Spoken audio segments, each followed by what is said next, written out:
Hey everybody, happy Sunday. Happy Sunday, everybody.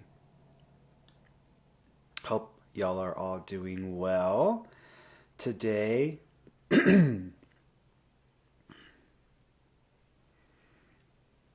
Hey, hello, Carmen. Hello, hey everybody. Uh, Sad to hear that, Paige is sad to hear that. I'm sending healing energy to you, healing energy, so that way you can get through it more quickly. Hello, hey Valentina. Hello. All right. I'm just gonna wait a few more moments to let a few more people in, and then we'll get started with our Sunday sermon. Okay. This is my Sunday sermon, Candy. This is my Sunday sermon. Every Sunday now I do a sermon or a lecture. You can call it a lecture, whatever you want to call it.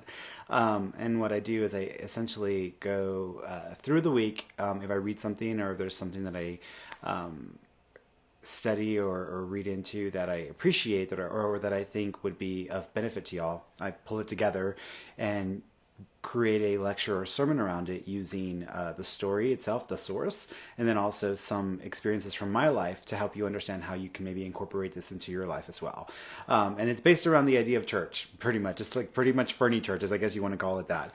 But, I remember going, and that's one of the things I really enjoyed and appreciated when I used to go to church on Sundays, back when I was part of the Catholic church. I enjoyed going to church. I enjoyed the ritual. I enjoyed the scent, the smell. I enjoyed sitting with people, just looking for answers or just wanting some guidance or some support. And that's usually what most people go to church for. They go for that. Some people just go out of habit or just because it's the expectation or the pressure in their family. But I think it's important for all of us to have a spiritual practice that we can engage with on a regular basis. And for myself, I go to church every day. I mean, I'm literally in my head every day trying to find a way to connect, try to find a way to understand and use whatever I am experiencing to the judgment of understanding and to be able to use that to help other people. Most of us don't do that though. Most of us don't go to church every day. Most of us just go to church for like once a week, and then we listen and we hear and then we go back to our lives and don't really use it. And so for myself, this is my way of trying to like incorporate something into my life that will help you in your life as well. So I'm using my own experiences to help you guys as well. Hello. Looking at everybody popping in here. Hey everybody. Happy Sunday.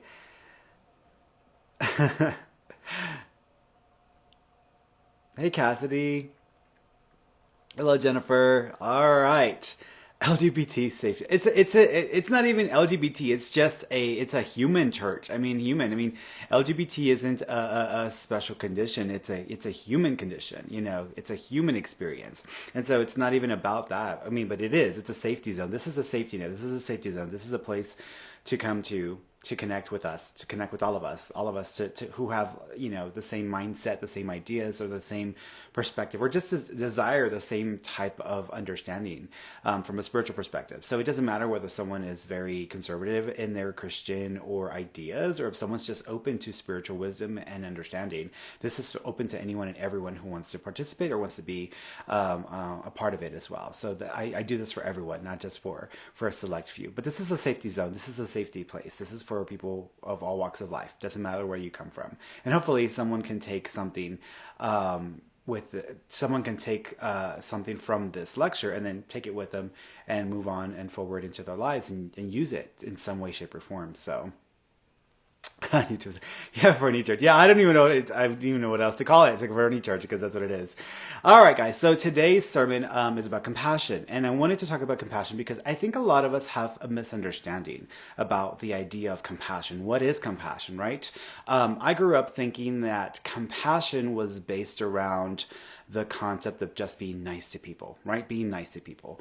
Be nice to this person, be nice to that person, be considerate. And so I thought that's what compassion was. You're supposed to, and there's an easy compassion that everybody's used to, or that has been conditioned to believe that that's only compassion. Compassion is, feeding the homeless, or taking care of the sick, or giving shelter to the poor. That's compassion. But compassion is something that you can live and breathe on a regular basis. And the reason why I titled this sermon Anchored in Compassion is because a lot of us do not practice compassion on a regular basis. We only practice compassion when we think we are intentionally practicing compassion. So, I'm going to go volunteer at the shelter. That's compassion. Or I'm going to help this family out with their bills. That's compassion. Or I'm going to, help someone who's needy. That's compassion. But compassion is more than that. And there are layers and levels to compassion. And I wanted to explain that today because I think that we can use compassion on a regular basis. We should use compassion on a regular basis. Compassion is a expression of love. When you think of the idea of love is a binding force. It connects all of us. And we are all part of the divine. We're all part of God. We're all the children of God. But when you think of compassion is an expression of love. It is an opportunity to take what is divinely inspired, to take what is available to all of us, and then express it in some usable way, express it in some way that is effective, that can be used to mold and meld and to weaken the fear and the anxiety within us, to strengthen that ability to connect with love, to experience love more often. Love isn't just a romantic thing. Love is a thing that we all possess. Love is a thing that we all have access to every single day of our lives. Most of us don't know how to access it, and we think we have to have certain circumstances or certain experiences to be able to access love, to have love. But love is available to all of us every day, all day long. It's just a matter of, do we give ourselves over to that experience or not? And one way to do so is through compassion, effective compassion. And being anchored in compassion is something that we all should be striving for and we should work towards, because it's easy to be compassionate when someone's watching you. When someone's watching you be a nice person or be loving to another human being, it's easy. It's not easy being compassionate when you are faced with when you're stuck in a experience that is very angering, or that brings up rage, or that causes you to become so ingrained with the human condition of suffering that you can't even fathom the idea of compassion. So I want to start with a story. This is a story based in the Buddhist traditions. This is one of the sutras, and this is an interpretation, or this is a translation by Thanisaro Bhikkhu. And it's one of the sutras, and so this is a story. And the story is about the monk. It's called The Monk with Dysentery. So I'm going to read it to you, and then we're going to kind of dissect and kind of break it apart a little bit, because we need to understand some of this. The Monk with Dysentery. Now at that time a certain monk was sick with dysentery. He lay fouled in his own urine and excrement. Then the Blessed One, who is the Buddha, who is known as the Buddha, the Blessed One, on an inspection tour of the lodgings with Ven, Ananda as his attendant went to that monk's dwelling, and on arrival saw the monk lying fouled in his own urine and excrement. On seeing him, he went to the monk and said, "What is your sickness, monk?" The monk responded, "I have dysentery, O Blessed One." "But do you have an attendant?" "No, O Blessed One." "Then why don't the monks attend to you?" "I don't do anything for the monks, Lord, which is why they don't attend to me."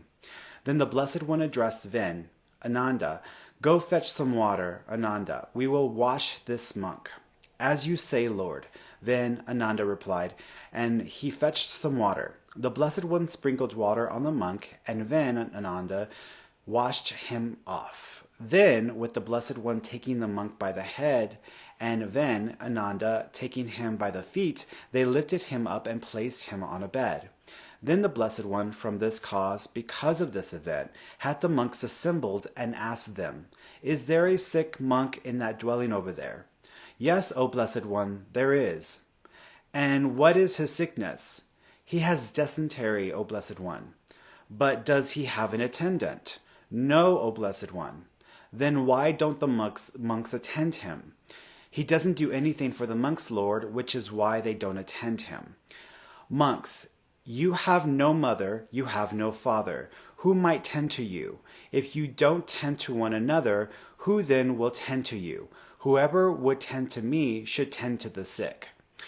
And so that's the biggest chunk of the story. Then there's more to it than that. That's a bit more complex. But what's happening here in the story is he's traveled and he's inspecting one of the monasteries, one of the places that people study and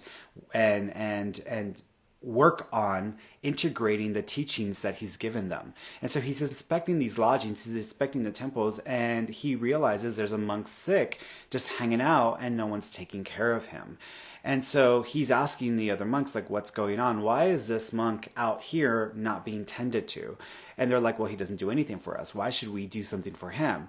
And he's very clear about this. He says, it doesn't matter whether he does anything for you or not. You know, when you have no one, someone should be there to take care of you. It doesn't matter whether they will do something for you. You should be there to take care of this person. We should take care of each other. If you're willing to take care of me, to attend to me, you should be willing to attend to this being, to this person. And so in his mind, he doesn't see a difference. He doesn't see whether someone is worth the value of their body or not. He doesn't see whether someone is giving in trade to the other people. He doesn't see any of that. He only sees a human being, a living being, suffering, struggling with no help and no compassion being shown to them. And that's what he's concerned with. He doesn't care whether that monk has assisted or helped or done anything for anybody else. They are in need, and the need outweighs the idea behind their own value and worth within the community. So he's very clear with that, and he scolds the other monks and lets them know, hey, this person needs y'all. Y'all need to come and help them out. Doesn't matter whether they've done anything for you or not. They are deserving of aid. They are deserving of help.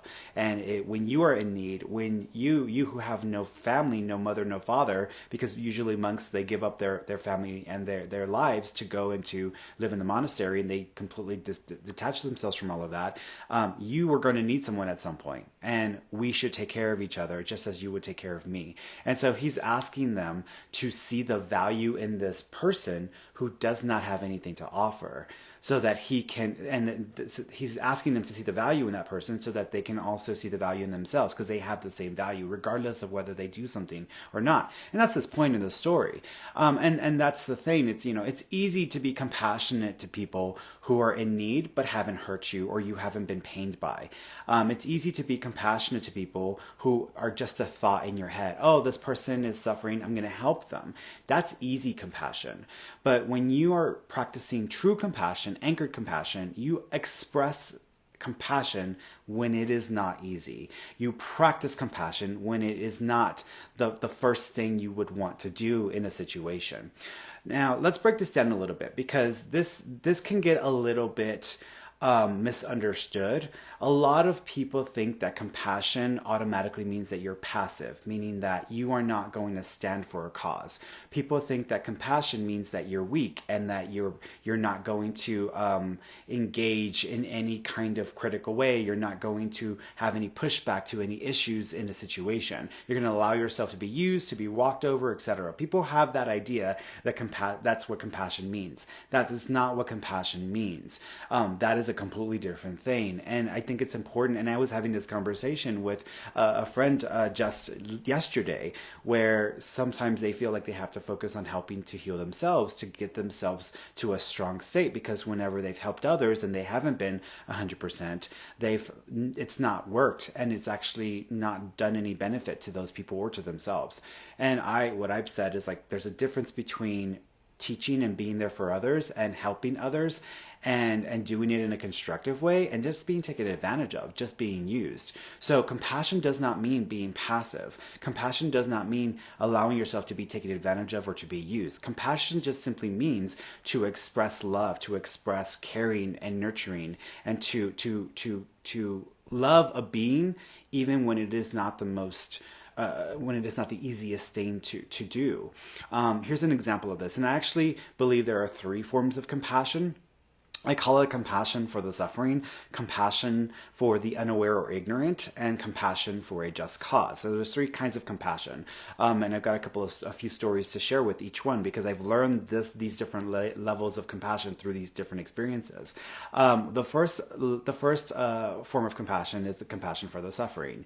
I had an uncle who he and I were not very close. We didn't really share a very close relationship. I loved him. I mean, he was my uncle. I cared for him, but I didn't really have a relationship with him. But towards the end of his life, when he knew he was dying and he was suffering and he was struggling because he had liver failure, kidney failure, and he was in a lot of fear. And towards the last few weeks, couple of months of his life, he was seeking relief. And it wasn't so much that he was seeking relief from the pain, the physical discomfort. I mean, he was on medication. He had pain medication that was helping him through that. He was seeking relief from the fear. He was seeking relief from the feeling of being alone. And when you are faced with the experience of dying and you know you are dying and there's nothing that is going to change that, it causes you to reassess a lot of things. And so this uncle, one day, he showed up at my front door, and I was a teenager at the time. I think I was about 17 or 18, around that age range. I was at home with my mom in our apartment, and he just showed up at our front door. Never really ever came over to begin with, but he just showed up at the front door. Didn't really explain a whole lot. Just walked in and was like, "Hey," and just like in his usual way. And he came in and he sat down on the couch. And I was like, okay. And I had just woken. He had woken me up. So I was like, okay, what's going on here? And then he said, what's on the TV? Put on the TV. And I was like, okay. So I turned on the TV, didn't know what was happening, didn't understand what was going on. I was a little uncomfortable actually, because again, I didn't have a relationship with this uncle. So for him to suddenly just show up at our door and then just to come on in, make himself at home, and then wanting me to turn on the TV, I'm like, okay. So I turned on the television, and the New Adventures of Superman were on. And so he's like, that's good. I like that one. That's good. He leave it there. I was like, okay. So I left it on that channel and that show, and we watched the entire episode. And then after that, he got up and then he left. And I was like, okay. Didn't say anything. Just didn't do anything. So I was like, all right, and by default, I'm a very solitary person. I really enjoy my solitude. I enjoy having, I live my life by a routine in the morning. And so this was a bit of a change to my routine that morning because it kind of threw me out of my own preferred morning habits. But I was like, okay, it's whatever, and I knew he was dying as well. I knew that he was getting close to the end of his life. And then the next day he did the same thing. And then the next day he did the same thing, and the day after that, and the day after that. And so he did that every single day up until he couldn't anymore because he had to go into hospice. So he showed up every morning, and every morning for 1 hour in the morning. Nothing was ever said between the two of us. We never talked about anything. He just showed up, and he sat on the couch with me. We watched The New Adventures of Superman. And then after that he left, and he just went on with his day. And it was an interesting experience. And so when it was a relationship, and we started to build a relationship of just connection, and there was no words said. It was just a connection. But I had a feeling he just was afraid. He was fearful. He was afraid. He was dying. He didn't know what he was facing, and he just felt comforted by just the presence that we shared in that 1 hour. So it was time for him to go to hospice because he had gotten to that state, and he went into a hospice center. And I volunteered to stay with him. So I said, I'll stay with him, and I'll help him out during the week. And even though in a hospice center, there are people there who are there specifically to help with that process. I mean, they help if someone soils themselves. They're there to help with that, to feed. They're there for that. So there are people already there who are being paid, that's their job, that's their specialty, to help with people who are dying and who are in the last stages of their lives. But I said, you know what? I don't want him to just be by himself. I know that he's feeling this because he's been showing up every morning. I want to be there. So I'll be there. And I just was with him for a week before he passed away. And I spent a lot of time with him. And even when the nurses would come in to change his bedding, to change him because he couldn't even move very much himself, and he had to be cleaned up, I would just help with that. And it was a very, very interesting experience to see him go through that period. But also, I knew that he was embarrassed. I knew that he didn't really feel comfortable being there. This wasn't home for him. And so, if anything, the only thing that helped him to feel comfortable was the idea that I was there, even if I was just there to help out, just so that he had something to give him a sense of connection to who he was before all of this. And so I spent that last week with him, and then he passed away. But it was an interesting experience because it allowed me to understand that even when people don't have a relationship, even when people don't realize how important just having someone be present with you when you are going through such a painful or frightening experience, how important that can be and in providing relief, even if it's not physical relief, but it's allowing for a spiritual relief, for a emotional relief. So it was an important lesson for me to learn about just being compassionate and just understanding like some of the challenges that we face when we are in pain. And so when you think of people being compassionate to each other, I think the best parts of humanity come forward when we are in crisis. In Houston, whenever there's a hurricane, at that point, people put aside their differences. They put aside whether they're black or white, whether they're Texan or non-Texan, whether they are poor or rich. People put aside their differences, their tribalism, their beliefs, their politics. They put aside those things and they show up with boats. They show up and they start going around helping people off the roofs, helping people to just be okay. And I think that is when we see the best of humanity come forward, because at that point, when something happens to that extent, we don't have time to think. We don't have time to consider the other person. We don't have time to sit there and wonder whether they are deserving of our efforts or of our support. We just go into action mode. And that is when you see the truth beneath all of the conditioning and the differences. You see the truth beneath all of that show up. And so those are the moments when people really shine, when humanity really shines. Unfortunately, we think too much. We separate ourselves because of our beliefs, because of our ideas, because of our differences. And it is when we spend too much time thinking about those things and considering those differences that we start to get away from the core root of what lies within all of us, which is this loving connection. And so compassion is something that shows up whenever we are in crisis. But how often does it show up when we are not in crisis, when we can choose to express it on a regular basis? So that's one form of compassion for the suffering.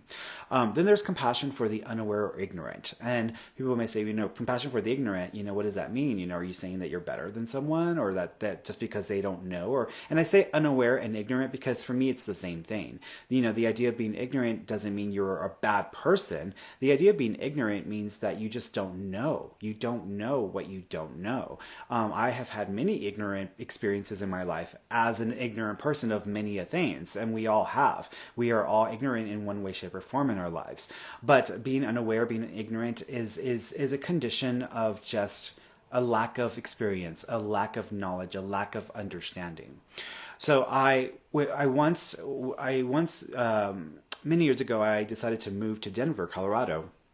And this was back when I worked at Starbucks, and I lived in Colorado. I moved to Colorado for about a year, and I transferred from a Starbucks store in Houston to this store in Colorado. And this was in like Aurora, Colorado. It wasn't that far away from where that theater, that mass theater shooting happened years and years ago. But this was in that general area or vicinity. And so I had transferred into a new store, and I was nervous. I was a little bit, out of my element. It's a very different environment, different things. But nonetheless, I went in and I just, offered myself to the store, to the people. I was who I was. And as I arrived there, some people were a little more sheltered or a little more detached, disconnected from me than others. Some people were very open. They were more than willing to be friendly. Some of the employees were not. They were a little bit more removed, a little more reserved, I guess you could say, as far as like connecting with me and whatnot. And there was a guy there who I could tell he was uncomfortable around me, but I just didn't really acknowledge that, and I just let him live with that because that was, and so that's what he chose to be in at that time. And some time went by, a few weeks went by, and one of my fellow partners at the store She said, before you got here, we heard that you were coming and transferring in from Houston, and we had known that you were gay. And so he had heard that a gay guy was transferring into the store.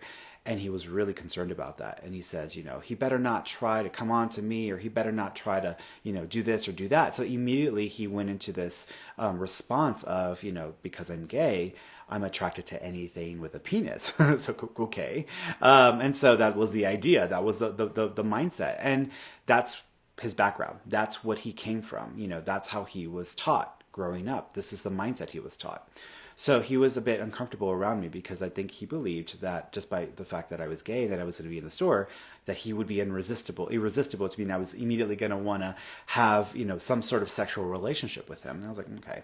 So when I heard about that, it was a bit disturbing. I was like, okay. I'm like, well, that's not exactly how it works. We don't just go and try to come on to anything and everything. We have preferences, we have standards, but okay, he's allowed to feel however he's allowed to feel. He hasn't talked to me about this. He hasn't addressed that with me. And so if that's what he's concerned with or worried about, then it is what it is. He can hold that thought or idea in his head. I don't feel the need to change that. I said he'll just have to experience being in my vicinity. He'll just have to experience working with me and knowing me. And maybe that will cause him to change. I don't know. I'm not going to worry about it. And I didn't worry about it. And I didn't treat him any differently. Even after that, I mean, granted, it was a bit disturbing to hear that, but I wasn't going to treat him like a different person. I still treated him with respect, dignity. I still worked side by side with him. I was a ship supervisor, so I did everything and anything to support my partners, because I believe that if you're going to have a team working for you, you need to set them up for success. You need to give them what they need so that they can do their jobs well, but they also are supported and they're not overwhelmed. And so I always did my very best to try to give them what they needed. Fast forward a year, it's time for me to leave. I'm moving back to Houston, and right before I left, we had a little drama in the store go down, and my boss, the boss at the time, he was doing some shady things, and he was kind of taking advantage of the employees. And I called him out on it directly, and I confronted him about it, and I said, this is unacceptable. You can't do that. That goes against policy, and it's just wrong to do that. So you are accountable to that. So I'm not going to allow you to continue forward with that, and I'm going to file a report with the company, because this behavior, what you just did, has to stop, and it cannot continue. And so that was a bit awkward, but nonetheless. So that led to a bunch of changes in the store. We got a new manager. A bunch of things started to come down that actually improved the circumstances in the store. So right before I left, I was working one of my final shifts with this guy. And as we worked the shifts, the last shift I actually worked with him, he said, before you came here, I wasn't sure about you, and I didn't know what to expect. And I feel kind of stupid. And I was like, well, why? He says, because I didn't know any better. I didn't understand. I didn't know any better. But you've been such a cool guy to work with, and you've just cared about us, and you've just done so much for us that, I really appreciate you. And you've opened my eyes to how stupid and ignorant, and he even used the word ignorant, how ignorant I was about gay people and about the LGBT community, and just about, how people from different walks of life are in general. And now sometimes when I hear my own family saying things or speaking about things in this way, it bothers me. And I was like, well, I said, sometimes when we think we know something in our heads, or we're taught a certain thing, we go in and expect it to be what it's going to be. And then when we have a different experience, it changes us.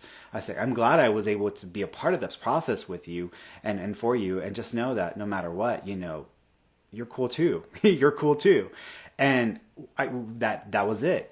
But, it was through that experience and just being myself and just, offering a connection with another human being that wasn't based on ideas, but just based on the human experience and just helping out, that I think helped to change him. And so I think in that, that is compassion. That is compassion. Still having compassion, still being, and you can say tolerant, but it's being compassionate, because tolerating is like, I'm going to be with you, but I don't want to do anything to help you or support you or anything. That's tolerant. Being compassionate is more of like, no matter what our differences are, I'm still going to treat you with respect and dignity. I'm still going to be a human being to you. And I'm going to treat you the way that I want to be treated, which is the basis of the story. Treat others as you would have them treat you. Do unto others as you would have them do unto you. And so it's really about being that person and showing others who you truly are, even when you don't feel the need to, or when you're bothered by it, because it isn't easy. And sometimes it's easier to just be mean, to just be angry. But that isn't always the best route to evolve and to grow and to develop compassion, not only within yourself, but within the community you live in, within the community you work with. So that's, I think, important.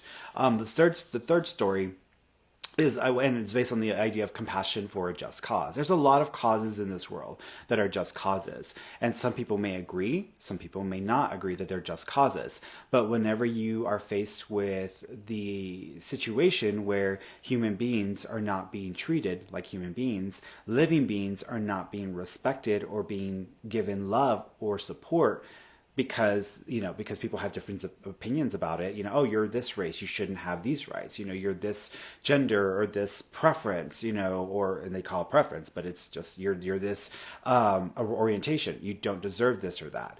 And that starts to disconnect us from each other. That starts to reduce the opportunity to just be human.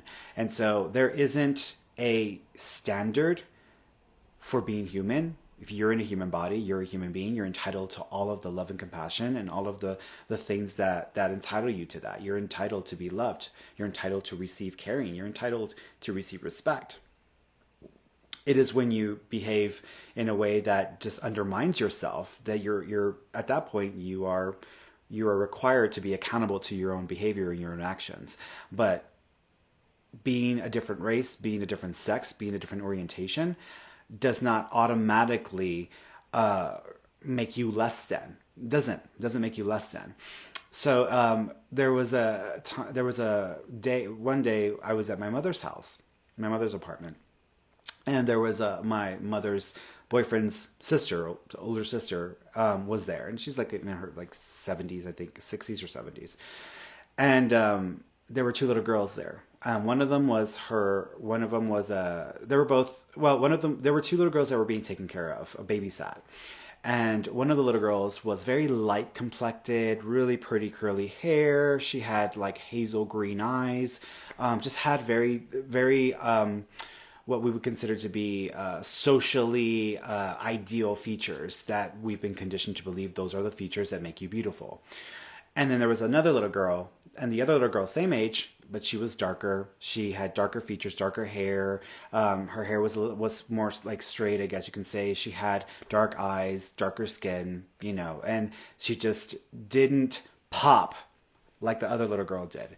And it was also in attitude, behavior. She looked different than the other little girl. And the sister, who's also dark complected, there was a toy. They had been given a toy. The darker little girl had been given a toy. And she took the toy. She went up to the little girl because the lighter little girl wanted the toy. And the darker little girl had just received it. She hadn't even had enough time to play with it. So she went up to the darker little girl. She grabbed the toy out of her hand, and then she gave it to the lighter girl. And the darker little girl just looked, and you could tell that she was upset and bothered, but she just maintained herself. She's just maintained with herself, while the lighter little girl was screaming and just creating such a scene because she felt she deserved the toy and that the other little girl didn't. And so it was apparent to me that both of them, that this is not the first time they had been treated this way. And it was obvious to me that the lighter little girl had received privilege just because of her nature, because of what she represented. And the darker little girl had been either ignored or she hadn't received the same level of consideration. So when I saw this, I went up to the lighter little girl, and I went up to her and I said, "I'm sorry, sweetheart." I said, "But she had this toy first. She still has time to play with this toy. You're gonna have to wait your turn. Just because you want it doesn't mean that you deserve to have it yet. You need to be respectful, and you need to understand that she should have it first because it's her turn. So you need to respect that." And so I took the little toy out of her hand and I said, "You will have to wait." And then I gave it back to the darker little girl. And I turned to the little darker girl. And these were little girls. I mean, they were probably 4, maybe 5. So I don't think that they fully understood everything that I was saying, and that's okay. But I tried to speak as simply as possible. But I turned to the darker little girl and I said, "Sweetheart, You are loved. You are beautiful. You are special. And no one has the right to take away what you have the right to play with, the right to receive. You deserve love, you deserve to be cared about, and you have the opportunity to play with this toy. So enjoy playing with it. When you're done, we're going to let so-and-so play with it. But you deserve to play with it because it was given to you first and you have time with this. Don't let anyone take that away from you until you are willing to give up the toy to give her the opportunity to play with it as well. But you deserve this chance. Don't let anyone take that away from you. You're beautiful.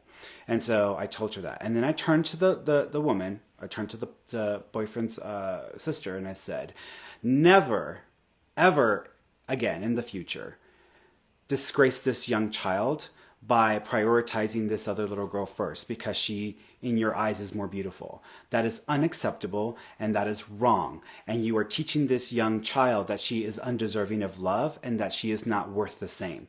And you should know better. So shame on you. Learn this lesson now and never let me see this happen again. And this was an older lady than but she said, oh, I'm so sorry, I didn't realize it. I'm like, it's okay. I said, but let this be a lesson because this little girl is going to grow up thinking that she has entitlement because of her features, her appearance, because of her nature.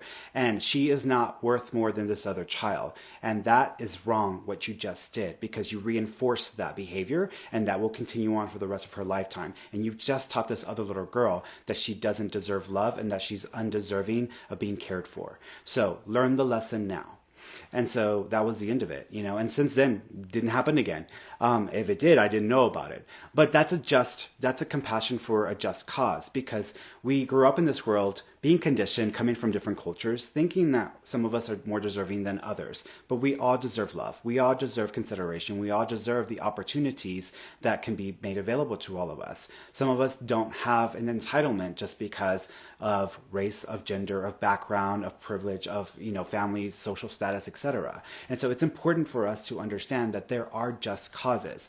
And so just because, some people might think, oh, well, I'm going to not say anything to the lady because I'm going to be compassionate to her and she's just ignorant. She doesn't know any better. That's not being compassionate. That is being passive. That is ignoring a just cause. That is ignoring an opportunity to teach that woman a lesson and to teach those children and rectify a wrong. That is the opportunity that was presented there.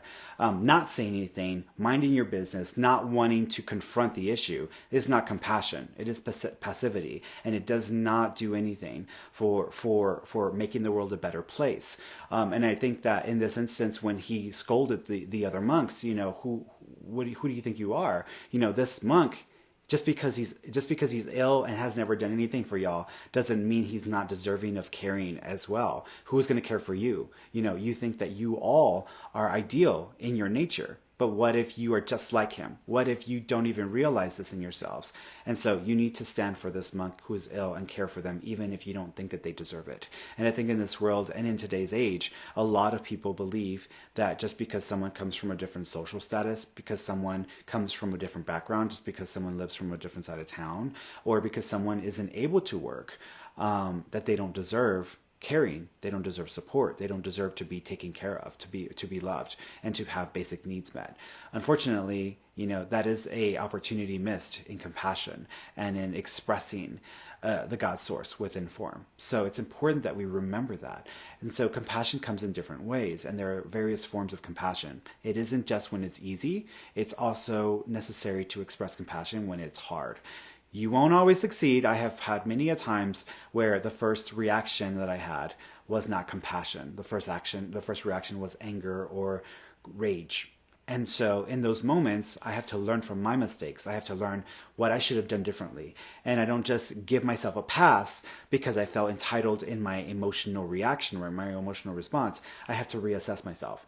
Is that truly who I want to be? Is that truly who I want to exemplify in this world? Is this truly the energy or the change I want to cause or bring into this reality? Or do I choose something different? And if I call myself a student of mastery, a student of compassion, a student of love, I've got to practice it as often as possible. And it takes a lot of intention. So compassion is something that we all have the capacity to express. It is a experience of source and form. we have to strive to do it as often as possible. Not when it's easy, when it's simple, when someone's watching, but when no one's watching, when no one cares, when no one has an invested interest in giving you a award because you did a nice thing for another human being. Being nice to people isn't compassion. Being passive is not compassion. Being compassionate is when you are considering the needs of those who are less fortunate or who are in a position where they just do not realize who or what they are, and still showing love, still showing caring, still considering them. Okay.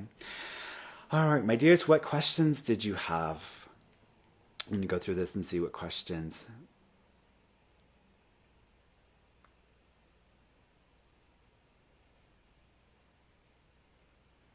Yes.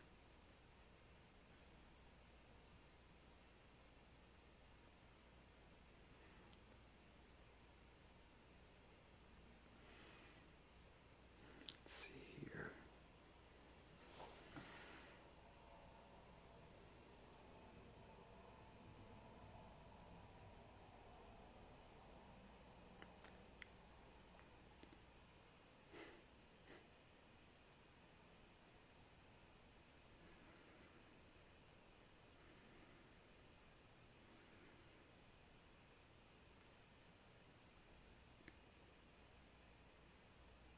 Yes, that's good. Ashley Grace Realtor, compassion and empathy aren't the same thing. I think that's where people get confused. I think that's one of the things that can cause a person to become confused and to actually cause themselves more harm than anything else. One of the issues that we were talking about, my friend and I earlier, was that when you feel the need to help someone, when someone is in pain or someone is suffering, it isn't always an opportunity to show compassion, because sometimes they need that experience to help themselves. In other words, back many years when I used to work at Starbucks ago, I had employees, and we call them partners when we went back in Starbucks. We call them partners, but they're the employees, or my employees. And oftentimes they would go through a challenging period, or they'd be struggling with something. And I felt for them. I understood what they were going through. I understood it. I felt for them because I knew what that was like. And automatically, whenever we feel for someone who is struggling or who is going through a really challenging or difficult time, we want to help them. We want to save them. We want to fix it. A lot of people do this in relationships with people, and they get stuck in relationships for a very long time because they went in trying to save the person, and then it became an obligation, a responsibility, and not a relationship based on love. It wasn't a healthy relationship. We do this a lot with friends. We see a friend who's just struggling with something, and they're in a cyclical pattern where they keep repeating the same issues over and over again, but they don't change. And so we want to save them. We want to spare them from their own suffering. That is not an opportunity to express compassion or to help that person. It is not an opportunity to do anything, actually. The best thing that we can do for those people is to make them aware of themselves by simply calling out what they obviously refuse to see. At that point, you've given them the biggest gift, because you've given them a tool to help themselves understand what the problem is so that they can actively engage in trying to fix it. But if a person who is suffering and struggling by their own hand, and continues to do so, is bailed out, is saved from themselves, they will repeat those issues. More times than not, they will repeat the same mistakes. They will continue to perpetuate the same condition. And so all you've done is wasted your energy, your time, and your compassion on someone who does not fully appreciate, accept, or even will use it to the benefit of their own condition. And so they'll repeat the same thing again. And many times I bailed out people, I saved people, I gave people an opportunity to have less suffering, to be in less pain, to have an easier or a more joyful life. And many times, because I didn't make them accountable to themselves, they actually did not rise to the occasion. They did not change any behaviors, did not do anything to make things different. They just perpetuated the status quo. And then in a month after that, they found themselves in the same situation. And then a month after that, the same thing. And then a month after that, the same thing. And so it didn't serve anyone. It didn't serve me, it didn't serve them, and they didn't learn. Sometimes you have to, just like a diamond, you have to be under a lot of pressure, because from that pressure, then what is really underneath the surface, what is really needed to grow, will be revealed, will spring forward. But sometimes that pressure for some people is required, and some people need way more pressure of their circumstances and condition than others. And so you can try to save people, you can try to spare them from themselves, but you have to know when the right time is, when it's appropriate to do so, when it's not. If someone has been trying to change things and trying to move forward, trying to make things better for themselves, that alone is an admirable quality, because in the trying, they're self-aware enough, they understand that there is a need for change, and so they are attempting to do so, but they may not have all of the ability or tools to do it. So sometimes they come to us for help, or they need our help, and at that point, it is beneficial for them, and it is an opportunity to show compassion and to grant someone the ability to help themselves, to save themselves. But to do it for people who have not asked, to do it for people who are not even trying to improve their lives, or just to reduce the suffering that they keep putting themselves through, it's not the time, it's not the place. That is not going to be beneficial for you. Focus on those who ask of it, or focus on those who can use the help. Don't worry and waste your time or energy on those that will not, because that's time wasted, that's energy wasted, and it goes nowhere. It feeds no one, it clothes no one, it does nothing to create beauty in this world, to change the world. They will just be supported in the status quo, and then all you at that point have just facilitated a repeating cycle and made it easier for them to just repeat the cycle. That's what you've done. So you always have to make sure you're aware of the differences between having empathy for people and really just feeling for them, versus knowing when the time is right to step in and offer aid, to show and give a compassionate act.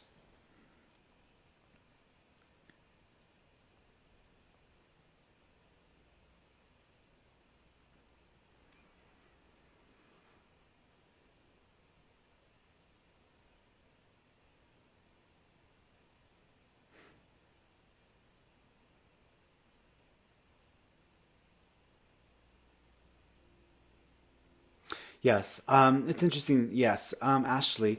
But bottom line, God meets you in your mess. He's a God for all. Yeah, and you could and think of it this way, and you can say God, universe, whatever you feel comfortable saying.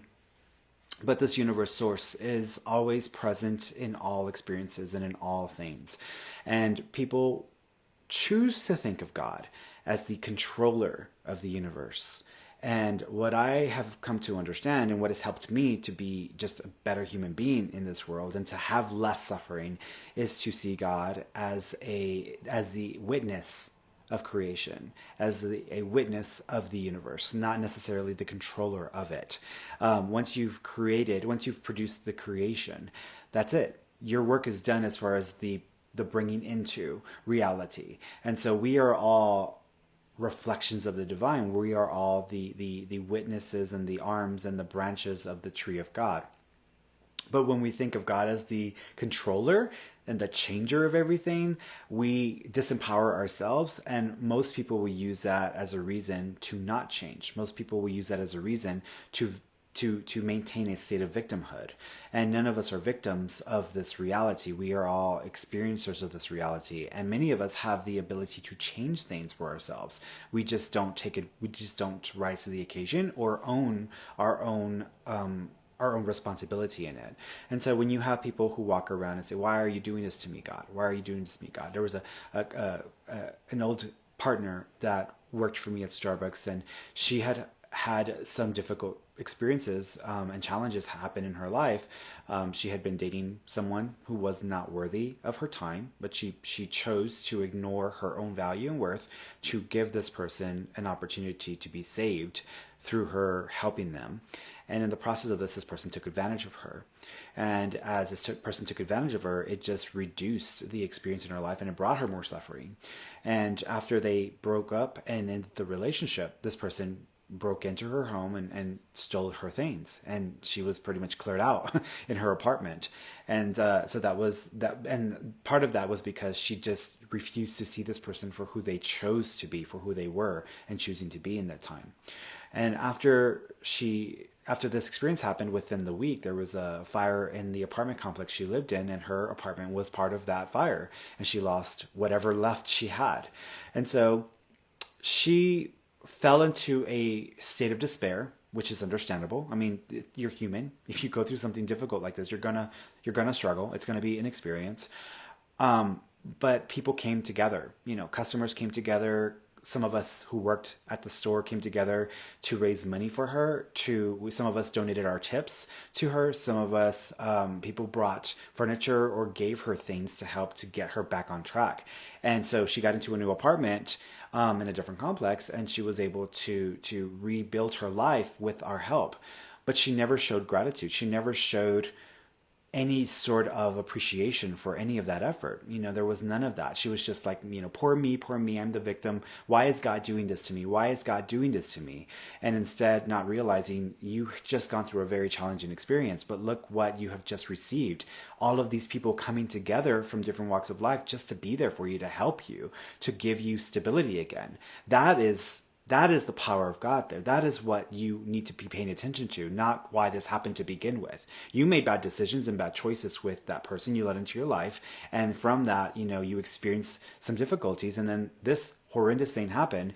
You lost everything, and people came together and rallied around you to support you, to help you. Where is the appreciation? Where is the honoring of God in that? And so I made that clear to her myself. I said that to her. And then a few months later, actually 1 year, almost 1 year to the day that this happened, the same exact thing happened all over again. She got into a new relationship, same situation. She perpetuated the status quo with dating someone that was beneath her time and her energy, and she just wanted to save them, wasn't able to do so. Then they stole from her. They also took all her things. Different person, completely different person.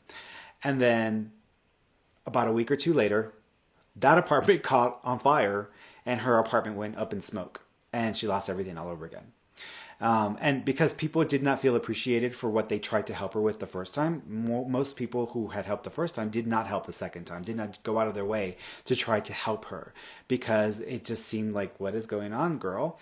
And so there were still people who supported her or who helped her through that period, but she missed the entire lesson of the story. She missed the opportunity to understand the grace that she had been shown. And I think in that she perpetuated the same level of energy and sustained the same ideas about the universe and about God. She refused to really take into account the blessings she had received through this really horrible experience, and instead fixated on the idea of being a victim, fixated on the idea that this is a cruel universe, a cruel world, and there is no love or heart in it. And because of this, she experienced that all over again, because she summoned to her the power of her choice, the power of her beliefs. And that's why it's important to understand that the world is a world of contrast, of duality. There is love in this world. There's also anger and rage and hatred and fear in this world. And we are all going to have experiences with both, but who do you choose to be at the end of the day? Who do you choose to be in times of crisis? Who do you choose to be when you have an opportunity to choose to be something or someone? And that's where it matters. That's where it's important. So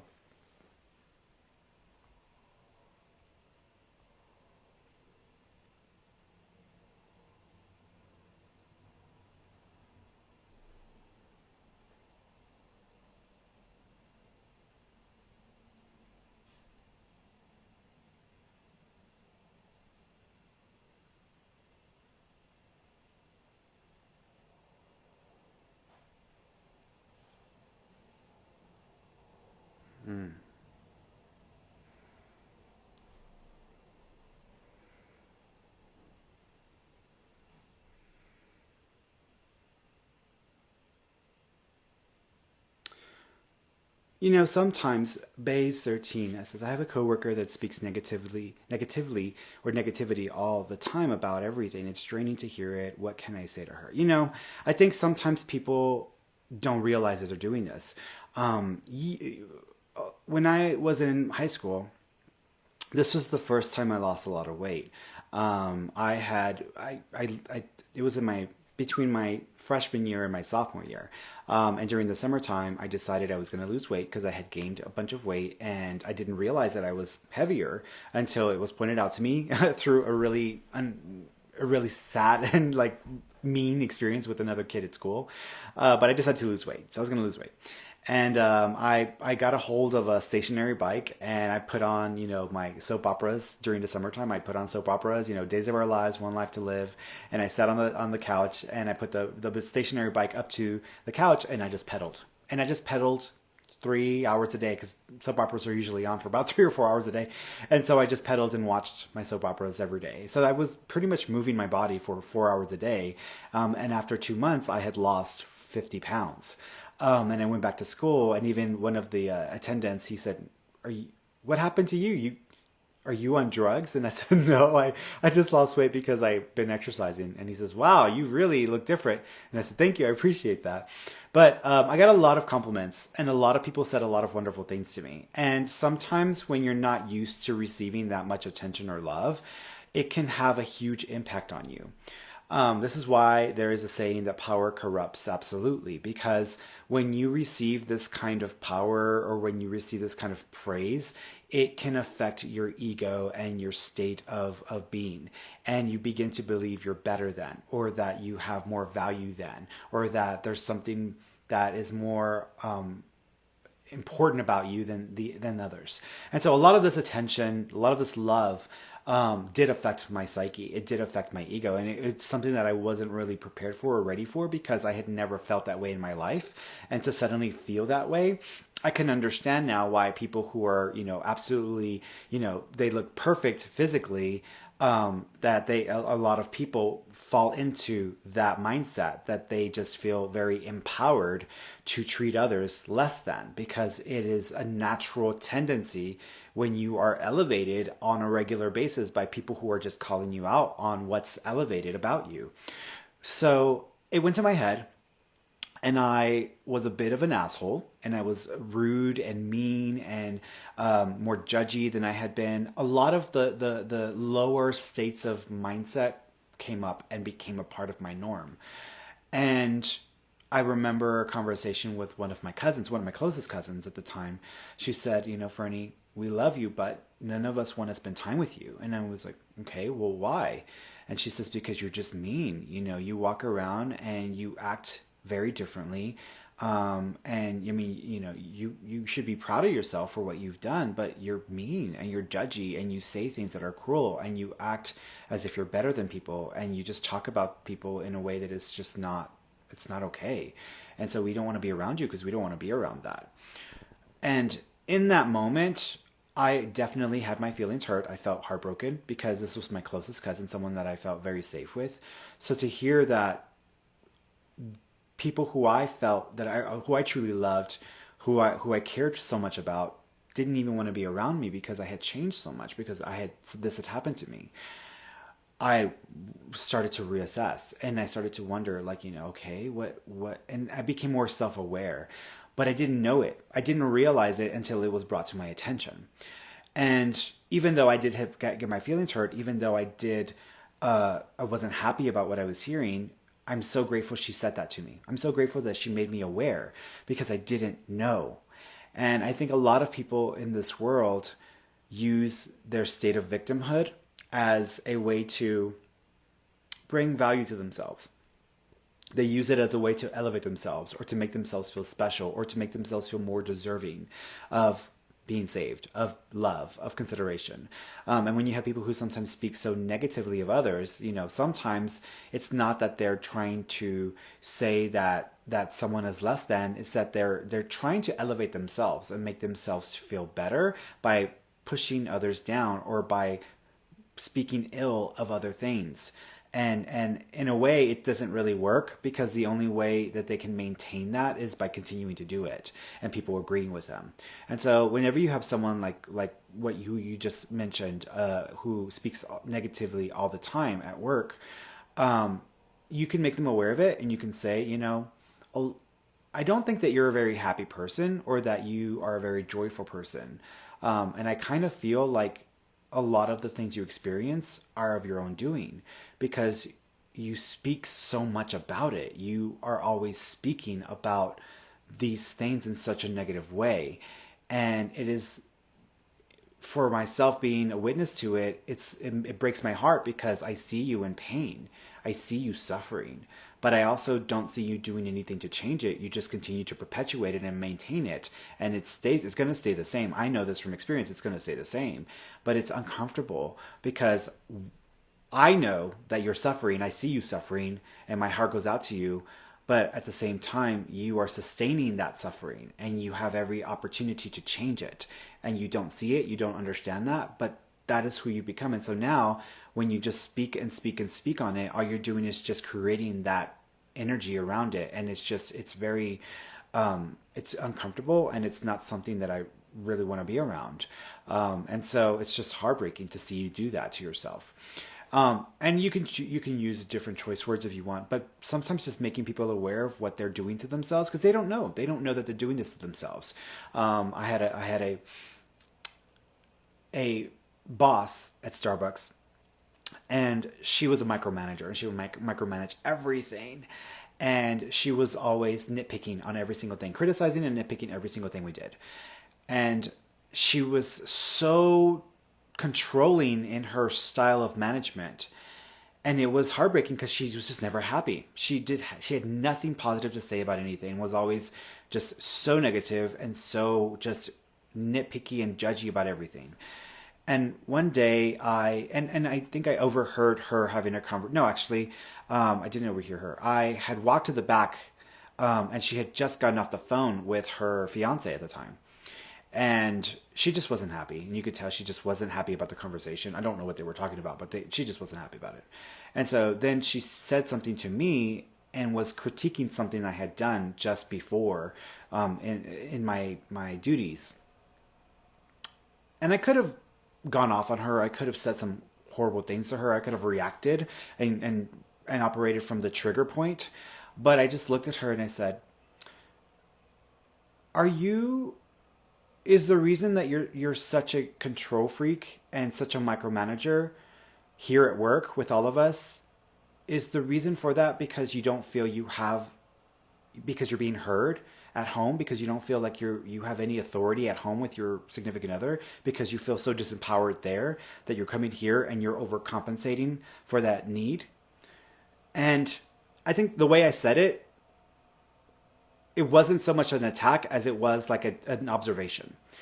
And she didn't even respond as if it was an attack. She just like, you could see something switch in her head, and she looked at me and she said, maybe. And she just like, she didn't get it. She didn't realize that was happening. And after that, there was like a 180 shift in her demeanor and her behavior. And what was interesting is, I just didn't care for her or like working with her. And after that, we actually became good friends. And she actually was like going out of her way to be super nice to me after that, because I just made her aware of something that she didn't even realize she was doing. And I didn't ask her for any special treatment, but she was just so generous and nice after that. And she changed, and she was more communicative, and she started to be more of a team player versus more of a dominator or controller. But she didn't know. She had no idea she was doing this. So in that moment, that was a compassionate act. I gave her the opportunity to be self-aware, and it helped her. And she made changes in her relationship. She made changes in that situation. They actually went on and they got married, and they have beautiful children now. But she went on and she was able to really work on things in the relationship that needed to be worked on. And she became an incredible manager. She actually was able to move up as well in the company also. But we stayed in touch, and we continued to have a friendship after that. But it was an interesting experience, and someone that I didn't even care for to begin with, and I didn't really want to like her. But then after this just simple conversation and just connecting on a human level, it changed everything. So I think sometimes we need to make people aware, and you can be compassionate by just teaching them a lesson, not by trying to control that lesson or what they're supposed to learn, by making them aware of what they're doing. And then from that's an opportunity for them to rise to the occasion and to begin to change, because they have an opportunity to change. Okay? All right, my dears, I love you all. It was a pleasure connecting with y'all this Sunday. I will be back next Sunday for our next sermon, and I will see y'all later. Okay? Bye, everybody.